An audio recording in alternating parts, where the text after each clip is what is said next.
दोस्तों, आपके जीवन का लक्ष्य क्या है? क्या यह है कि किसी तरह हमारे जीवन शांति से कट जाए?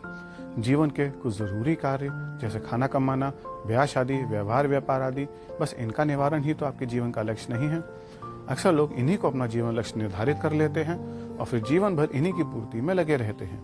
अगर उनके जीवन के आखिरी क्षणों में उनसे ये पूछा जाए कि आपने अपने जीवन में क्या साधा, तो वे क्या जवाब देंगे? बच्चों को पाला पोसा, बड़ा किया, सुदृढ़ बनाया इत्यादि। जरा सोचिए, क्या परमात्मा ने हमें इसीलिए इस धरती पर अपने सबसे प्रिय रूप मनुष्य रूप में बना के भेजा? शायद नहीं। आइए आज इसी पर चर्चा करते हैं। दोस्तों, मैं सद्गुरु आशुतोष आप सभी का स्वागत करता हूं हमारे इस छोटे से प्रयास में, जिसमें हम अपने उस महान और गौरवशाली इतिहास से दोबारा जुड़ने की और उससे कुछ सीखने की कोशिश कर रहे हैं, ताकि हम अपने जीवन को और खुशहाल और समृद्ध बना सकें। हम आशा करते हैं कि इस प्रयास में आप हमारा साथ देंगे। तो चलिए फिर शुरू करते हैं। दोस्तों, आज हम एक छोटी सी कथा से शुरुआत करेंगे। मीठे आम खाने की इच्छा से दो मित्र एक बाग में घुस गए। वहां के माली ने उनसे कहा कि जितने आम खा सकते हो खा लो, बस आप आम साथ लेके नहीं जा सकते।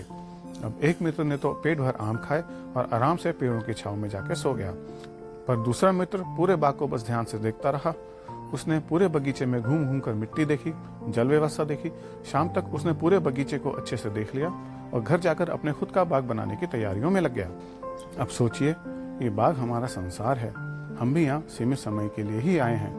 अब क्या हमें सांसारिक आकर्षणों में लिप्त रहना चाहिए, या हमें समाज में कुछ सकारात्मक निर्माण करना चाहिए, जिससे सिर्फ हमें ही नहीं बल्कि संपूर्ण समाज का भला हो? यह बात तो हम सभी जानते हैं कि हमें यह मनुष्य देह बड़े जतन से और ना जाने कितनी योनियों के बाद मिली है। इस महत्वपूर्ण उपलब्धि को हम व्यर्थ नहीं करवा सकते। यह संसार हमारे सामने हर समय कोई न कोई नई परिस्थिति रखता है। हमें इस परिस्थिति के अवसर पर अपनी उपयोगिता सिद्ध करनी होगी। हमें अतिरिक्त पुरुषार्थ करना होगा, आलस्य को दूर करना होगा और समाज में कुछ सकारात्मक योगदान करना होगा। हमें अपनी सूझबूझ से अपने जीवन का लक्ष्य निर्धारित करना चाहिए। हमारा लक्ष्य ऐसा हो जो समाज में सकारात्मकता लाए, समाज को आगे बढ़ाने में योगदान कर सके, जो हमारे जाने के बाद समाज में एक अमिट छाप छोड़ सके। समाज में जितने भी महत्वपूर्ण कार्य हुए हैं वे इसी सोच से हुए हैं। क्या हम भी समाज के महान व्यक्तित्वों के साथ खड़े नहीं हो सकते हैं? बिल्कुल हो सकते हैं। बस जरूरत है सही मानसिकता और एक उचित लक्ष्य की। आपने सुना ही होगा कि जीवन चलने का नाम है, और हम सब चल भी रहे हैं, लेकिन जरा सोचिए, क्या हम आगे बढ़ रहे हैं? हमारे कहने पर थोड़ा चिंतन कीजिए। दोस्तों, क्या आप नहीं चाहते कि आपका जीवन किसी बहुमूल्य लक्ष्य के लिए सुहा हो, समाज आपको प्रेरणा भरी दृष्टि से देखे? हम अपने सभी माननीय भाई बहनों से यह कहना चाहते हैं कि अगर आपको अपना जीवन लक्ष्य निर्धारित कर लिया है तो आप एक महान मार्ग पर चल दिए हैं। आपका कल्याण हो। बाकियों के लिए भी अभी देर नहीं हुई है। हम आप सभी का खास तौर पे अपनी युवा शक्ति का आह्वान करते हैं। अपना लक्ष्य निर्धारित कीजिए, आपको सफलता अवश्य मिलेगी। भगवान आपके साथ हैं। आइए अब चर्चा करते हैं कि हम अपने लक्ष्य को कैसे निर्धारित करें और अपनी सफलता कैसे सुनिश्चित करें। दोस्तों, आप व्यक्तिगत तौर पे अपना कोई भी जीवन लक्ष्य निर्धारित कर सकते हैं, लेकिन उसमें कुछ मूलभूत गुण होने ही चाहिए। सबसे अहम गुण जो आपके जीवन लक्ष्य में होना ही चाहिए वह है उसमें लोक कल्याण की भावना का होना। देखिए, हम सामाजिक प्राणी हैं। हम समाज का एक अभिन्न अंग है। समाज कल्याण में ही हमारा कल्याण है। इसलिए हमारे जीवन लक्ष्य में सबसे अहम गुण लोक कल्याण का ही होना चाहिए, स्व कल्याण नहीं। लोक कल्याण के कार्य में स्वयं भगवान आपका साथ देते हैं। आपका जीवन लक्ष्य आपके स्वयं के जीवन पर ही आधारित होना चाहिए, न कि किसी दूसरे पर। हमारे कहने का अर्थ है कि किसी दूसरे का अनुसरण करने का नहीं, बल्कि स्वयं के आध्यात्मिक और लौकिक विकास का होना चाहिए। याद रखिए, अगर आपका लक्ष्य न्यायोचित है तो आपको सफलता अवश्य मिलेगी। आइए अब बात करते हैं कि जीवन लक्ष्य की प्राप्ति कैसे सुनिश्चित करें। दोस्तों, आपके जीवन लक्ष्य की सफलता के लिए जरूरी है आपका संकल्प, आपका दृढ़ संकल्प। आधी अधूरी मेहनत आपको कहीं भी नहीं ले जा सकती। बस व्यर्थ ही आपका बहुमूल्य समय नष्ट होगा। एक बार आपने अपने जीवन का लक्ष्य निर्धारित कर लिया, फिर पूर्ण समर्पण के साथ हमें उसमें जुट जाना चाहिए। दोस्तों, अपने पौरुष को जगाओ, सफलता आपको निश्चित ही मिलेगी।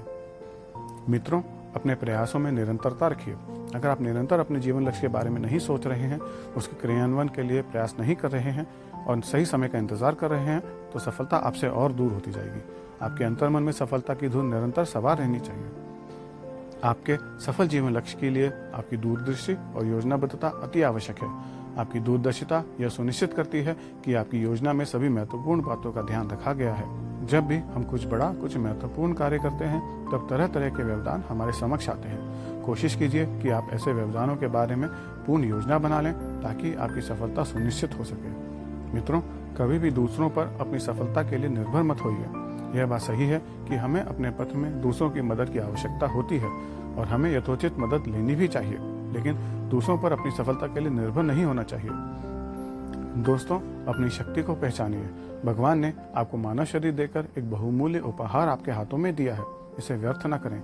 अपने जीवन को सुव्यवस्थित रखें, समाज कल्याण का चिंतन करें, स्वयं के उत्थान का विचार करें और अपनी असीमित शक्ति को जागृत करें।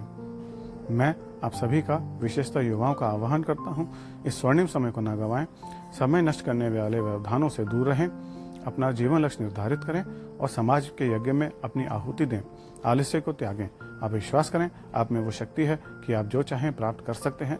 बस आपका लक्ष्य न्यायोचित और सामाजिक होना चाहिए। याद रखिए, सामाजिक उन्नति में ही हमारी उन्नति है। अगर आपको हमारे वीडियोस अच्छे लगें तो हमें लाइक कीजिए और अपनी नई पीढ़ी को, खासतौर से 5 से 10 साल के बच्चों को हमसे ज़रूर जोड़िए, क्योंकि इसी उम्र के संस्कार पूरी ज़िंदगी उनका मार्गदर्शन करते हैं। दोस्तों, अगर आप हमसे बात करना चाहते हैं या कोई सवाल पूछना चाहते हैं तो कृपया हमें व्हाट्सएप पे वॉइस या टेक्स्ट मैसेज भेजें। हमें कॉल न करें, हम खुद आपको कॉल बैक करेंगे। धन्यवाद।